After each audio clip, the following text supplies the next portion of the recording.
ಪ್ರಧಾನಿ ನರೇಂದ್ರ ಮೋದಿ ಅವರು ದೆಹಲಿಯಲ್ಲಿ ಇಂದು ಸೇವಾ ತೀರ್ಥ ಸಂಕೀರ್ಣದ ಕರ್ತವ್ಯ ಭವನ 1 ಹಾಗೂ 2 ಅನ್ನು ಅನಾವರಣಗೊಳಿಸಿದರು. ಇದೇ ವೇಳೆ ಸೇವಾ ತೀರ್ಥದ ಅಂಚೆ ಚೀಟಿ ಮತ್ತು ನಾಣ್ಯವನ್ನು ಅವರು ಬಿಡುಗಡೆಗೊಳಿಸಿದರು.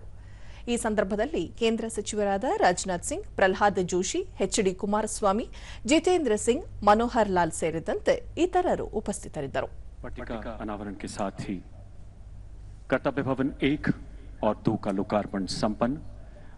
आइए पुनः तालियों के जय घोष से इन पलों का अभिवादन करें।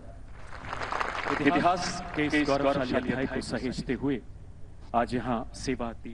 एक बार पुनः तालियों के उद्घोष के साथ इन पलों का अभिवादन करें। माननीय प्रधानमंत्री जी का धन्यवाद करें।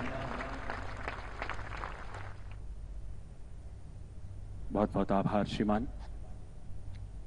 जिस आकार के बड़े राष्ट्रीय संकल्प की सिद्धि को समेटे ये डाक टिकट तथा सिक्का नई प्रेरणाओं का अग्रदूत बनेगा। भवन नए आत्मनिर्भर भारत की भावना को मूर्त रूप दे रहे हैं। नया भारत जो चुनौतियों से घबराता नहीं बल्कि उन्हें अवसर में बदलता है। देवियों सज्जनों, आइए देख। ಬಳಿಕ ಪ್ರಧಾನಿ ನರೇಂದ್ರ ಮೋದಿ ಇದು ಭಾರತದ ಪಾಲಿಗೆ ಐತಿಹಾಸಿಕ ದಿನವಾಗಿದೆ. ವಿಕಸಿತ ಭಾರತದ ಸಂಕಲ್ಪವನ್ನು ಗುರಿಯಾಗಿಟ್ಟುಕೊಂಡು ಕಟ್ಟಿರುವ ಸೇವಾ ತೀರ್ಥ ಮತ್ತು ಕರ್ತವ್ಯ ಭವನವು ದೇಶದ 140 ಕೋಟಿ ಜನರ ಆಕಾಂಕ್ಷೆಗಳನ್ನು ಪೂರ್ಣಗೊಳಿಸಲಿದೆ ಎಂದರು. ಹಿಂದಿನ ಕಟ್ಟಡಗಳನ್ನು ಬ್ರಿಟಿಷರ ಕಲ್ಪನೆಯಂತೆ ಕಟ್ಟಲಾಗಿತ್ತು. ಅವರ ಕನಸನ್ನು ನನಸು ಮಾಡುವ ಯೋಚನೆ ಇದರದ್ದಾಗಿತ್ತು. ಆದರೆ ಈಗಿನ ಕಟ್ಟಡವು ಭಾರತದ ಭೂಮಿಯೊಂದಿಗೆ ಸಂಪರ್ಕ ಹೊಂದಿದೆ.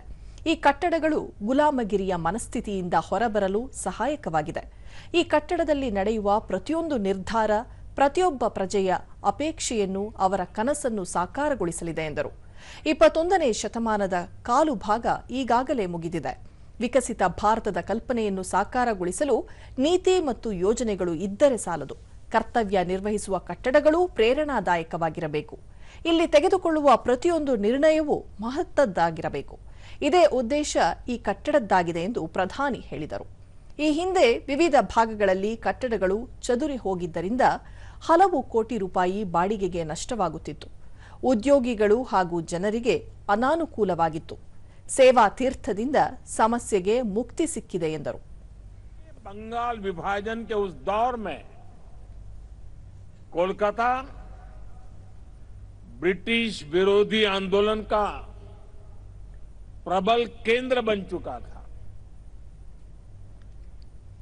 ಈ ದಿನವು ಹೊಸ ಆರಂಭಕ್ಕೆ ಸಾಕ್ಷಿಯಾಗುತ್ತಿದೆ.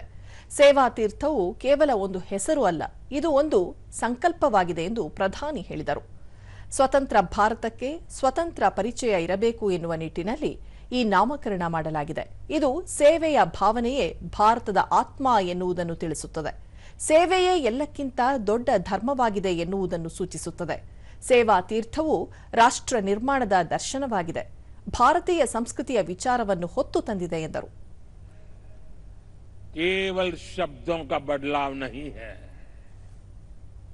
इन सभी प्रयासों के पीछे वैचारिक सूत्रता एक ही है। स्वतंत्र भारत की स्वतंत्र पहचान, गुलामी से मुक्त निशान।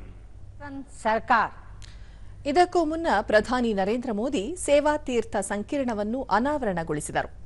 ಸೆಂಟ್ರಲ್ ವಿಸ್ತಾ ಯೋಜನೆಯಡಿ ವಿವಿಧ ಸಚಿವಾಲಯಗಳ ಕಾರ್ಯನಿರ್ವಹಣೆಗೆ ಸೇವಾ ತೀರ್ಥ ಹಾಗೂ ಕರ್ತವ್ಯ ಭವನ 1 ಹಾಗೂ 2 ನಿರ್ಮಿಸಲಾಗಿದೆ. ಸೇವಾ ತೀರ್ಥದಲ್ಲಿ ಪ್ರಧಾನಮಂತ್ರಿಗಳ ನೂತನ ಕಚೇರಿಯಲ್ಲಿ ಪ್ರಧಾನಿ ಸಚಿವಾಲಯ, ಸಭಾಂಗಣ, ರಾಷ್ಟ್ರೀಯ ಭದ್ರತಾ ಮಂಡಳಿ ಸಚಿವಾಲಯ, ರಾಷ್ಟ್ರೀಯ ಭದ್ರತಾ ಸಲಹೆಗಾರರ ಕಚೇರಿ, ಸಂಪುಟ ಸಚಿವಾಲಯ ಇರಲಿವೆ. ಅತ್ಯಾಧುನಿಕ ತಂತ್ರಜ್ಞಾನದೊಂದಿಗೆ ಆಧುನಿಕ ಕಾರ್ಯಶೈಲಿಗೆ ಪೂರಕವಾಗಿ ಕಟ್ಟಡ ನಿರ್ಮಾಣ ಮಾಡಲಾಗಿದೆ.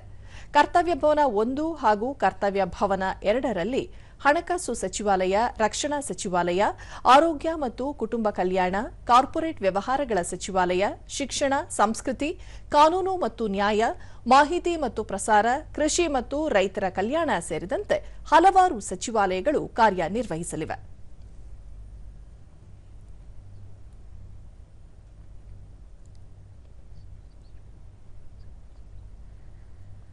2014 से ही लगातार मोदी सरकार